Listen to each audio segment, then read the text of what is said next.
So have you seen the new Jim Jones and Shannon Sharpe beef? I'm ready to see this because I haven't. All right, so this one is a wild one. So now we have Jim Jones and Shannon Sharpe kind of going to war because Jim Jones took it upon himself to make this wild-ass claim about him being wildly more successful, apparently, than one of the greatest rappers, top 10, top 3, depending on who he has, of all times. This is what Jim Jones had to say about it. Period. I'd never take that away from him, but then as I got in the game, you got to realize that your rivals would be idols, and not to take anything away from that, I developed my own style and my own lane that these kids start to gravitate towards the same way I gravitated towards Nas when I was younger and things like that. It's a whole different generation. We talking about 94, 93, I was in 11th grade. Nigga, it's 2025.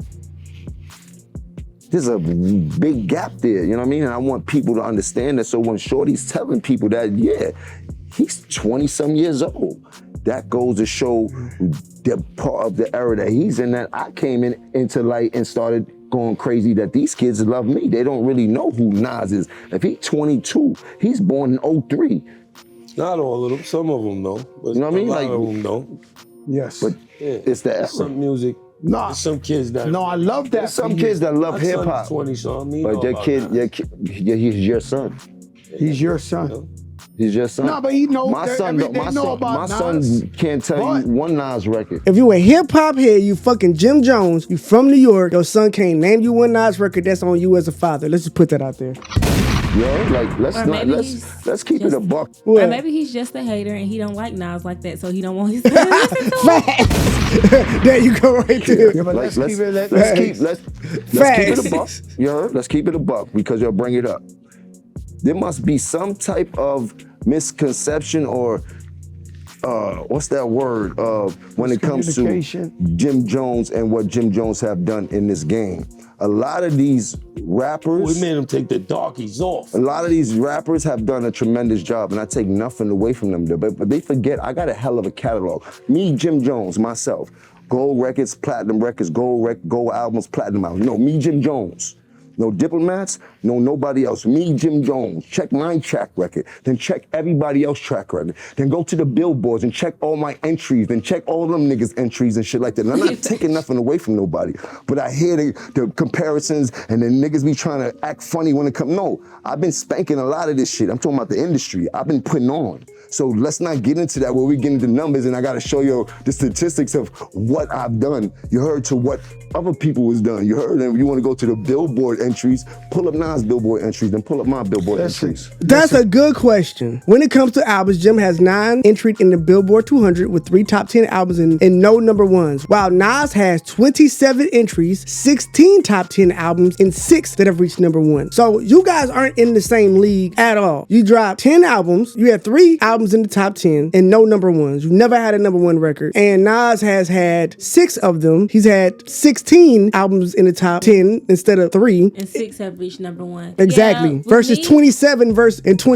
entries versus what his what? 9. Okay. So 27 versus 9. So we're not gonna say that Jim Jones ain't did anything. Yeah, you've done stuff and you know what you've done, but it's giving that who Nas is, there's some type of intimidation or something going on. He don't, for whatever reason, because you already said that your son can't name a song or whatever like that. So I just feel like on the outside looking in, he don't really fuck with Nas like that. And so this got him into trouble because you saw he said that with his chest, right? Yeah, he so was what's the first thing? Jim Jones. So what do you think everybody did? They went and did exactly what I did and showed him that you were crazy. And then also, let's be absolutely clear. Jim Jones, we not gonna play this game. In the case the kids don't know, Jim Jones has never been in any sentence that pertains to the greatest ever alive, that one of the best rappers alive, or even in the same wheelhouse as a Nas. Like, they not even in the same classification as a rapper. To be honest, well, I can't even say that because Soulja Boy's had a bigger career than Jim Jones. But I mean, Jim Jones is a legend, but I think a lot of his legend status, or as much of it, is because of Dipset and the Diplomats and what they meant to the culture and what Cameron meant to the culture and being a part of it. You know what I'm saying? Then it is like Jim Jones just a rapper. So half of your, like you said, me, but half of what like we know you from is that. Like we can't, it's like. And see, that's what people fail to realize. Even though you have these hits or things that you feel like have put you on again, you had to have help from somebody. Other people were around, so you technically didn't do everything by yourself. But yeah, he he ain't really. So now it would get worse because Shannon Sharpe, who is a Nas fan, would check Jim Jones. And Jim Jones has a big ego, don't like being checked. Shannon Sharpe checked his ego, and made him stand on that shit. And it got real ugly real quick. So this is what happened. As far as, let's get this right. I'm way more influential than Nas, and I don't care what nobody says. Were you smoking when you said you better than Nas? I might have been a little bit. Well, as far as let's get this right. I'm way more influential than Nas, and I don't care what nobody say. I know I made a little boo-boo when we talk about the sales and all this type of shit. I don't feel like getting into that rhetoric about where I started and where he started. Well, you said that but listen, Nas was nice when I was in high school. When I was in 10th grade, Nas came out. Nas was dope. We appreciated him. He had a little bit of run. But Nas always came up second to Jay and DMX and all these other people. Like, ain't no shame in that. There a lot of folks came up second to Tom Brady. He never had that type of influence on us, except for his first album. First of all, Nas always came second to Jay. That is not true. But why are you comparing him to other people and not comparing him to yourself like you've been doing? Ooh. That's the thing. You're comparing him to other big people that's a good point. than you. Facts. So why are you even bringing him up? You're a hater. And I don't like people like that. He's a hater. And then also, let's keep it real on the money too. A lot of people don't know this. Nas is a huge tech investor. Nas is like halfway to $1 billion now. Like damn near Jay-Z status. That's how much money that Nas did make. He invested in like Uber, he invested in a bunch of startups early on. So that's the other reason why Nas ain't even talking to you, because they in a different tax bracket. You were listening, he just said it. You were listening to Nas when you were in the 10th grade and you stated that he had his run then, and then when you started doing music, you felt like you was popping, but technically you ain't popping enough. You talking about you're way more influential than him, and obviously people not feeling the same way. Exactly. At your hottest, he was an artist that had his moment. He had a big single, so there was a moment in time where maybe for like 6 months where you were the hottest artist on the planet, right? Maybe Big Ballin' was a big record. Let's say a full year. You had the hottest song for that year, right? Legitimate, real hit. Even though apparently it didn't even go #1, but let's put that out there. But real hit. It doesn't matter because even then, no one considered you on Nas level. No one even thought that. It wasn't even a nigga, even at your hottest. Right. You know what I'm saying? Like, yeah, your song cute, it's good, we know it, but they still gonna pick him. But yeah, you can tell he's a hater. Like, you grew up listening to this man, and now all of a sudden you're saying you're more influential than him, and it's not given. And then it would continue to get worse. But he told you, I used to want to dress like Nas because he had a lot of fresh clothes that the hustlers used to wear and shit, and we used to see him on TV. He had one of the illest albums of all time. And then in high school when he had the barbecue and shit like that. So I'm a real fan of Nas, but he kind of lost me after the movie Belly and shit like that. Like, I don't. Man, go ahead on with that, Jim. I'm trying to tell you, I'm being honest. You ask me, I'm being a fan. I'm telling you, the movie Belly was fire, but after that, he kind of lost me. I think we was way too much into the game. Remember how this goes. You ever heard of a Kofi list? Yeah. Yo, go back into your history and find out what happened between us and him. You dig? And I'm not trying to repeat history, but don't play with us when it comes to that, bro. We already went wild on them boys. You heard? We the ones that went wild on them boys. You heard? Hey, Jim. Yo, and people out here acting like I said I'm gonna bring the Kofi list back. I just told you I'm a changed man. Stephen Law. Can you dig? Nah, look, I'm put it to you like this, Jim. Hey, bro, you been at this thing, but lyrically, I'm gonna keep it a stack with you.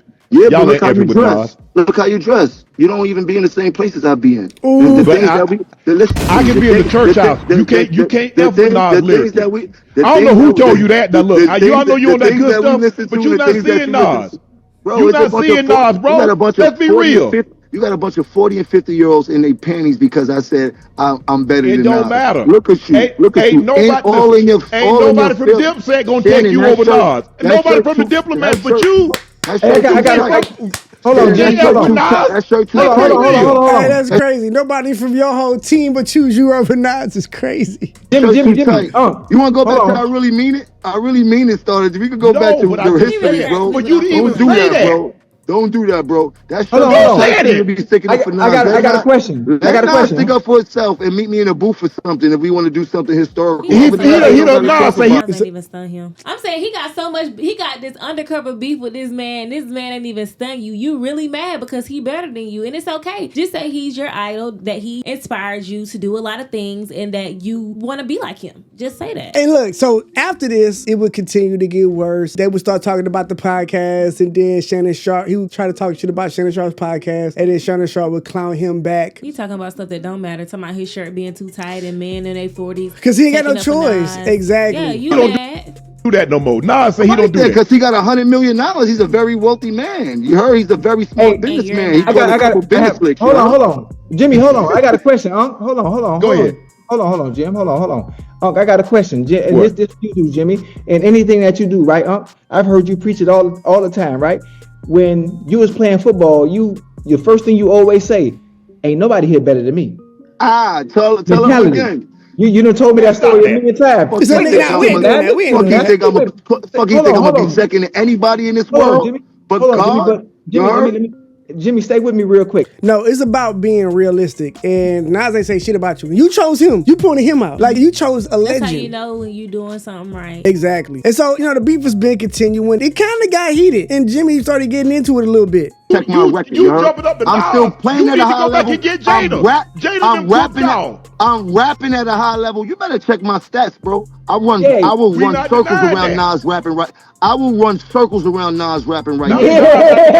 Right now. Crazy work. That's crazy. There's no world in which Jim Jones raps better than Nas. Let's just put that out there. So yeah, this story has been going crazy. So now after that, it continued and everybody blasted him, has been clowning Jim Jones because of what he said. And then he came back after that podcast and started saying this to, Uncle Shay Shay after the beef blew up online. So after that, Jimmy would then come out and do another Instagram video calling out Shannon Sharpe and talking his shit, basically saying, they need to get in the gym. At this point, bro, Jim Jones is just clout chasing. He's trying to get as much energy as he can. He's been running the podcast circuit, working his way up, generating more and more energy. I think he's been low-key, trying to figure out this whole algorithm thing and learning how to troll just enough to get people to come to your page and then keep calling out. And then probably in a month or so, or maybe even a couple of weeks, Shannon Sharpe will have him on Club Shay Shay, or he gonna do 10 interviews with 10 different podcasts about him being better than Nas, because now that's the new hot topic on the internet. And then if by some fucking miracle he can get Nas to diss him or to say something, get in a booth with him. Oh my gosh, that's 2 more weeks. Yeah. He got 2 more weeks of promotion, the best promotion ever. Part of his promotion, part of his Jim Jones being Jim Jones. But let us know what you think in the comments. Are you team Jimmy or are you team Nas? Is Jimmy delusional or Nas? Let us know in the comments.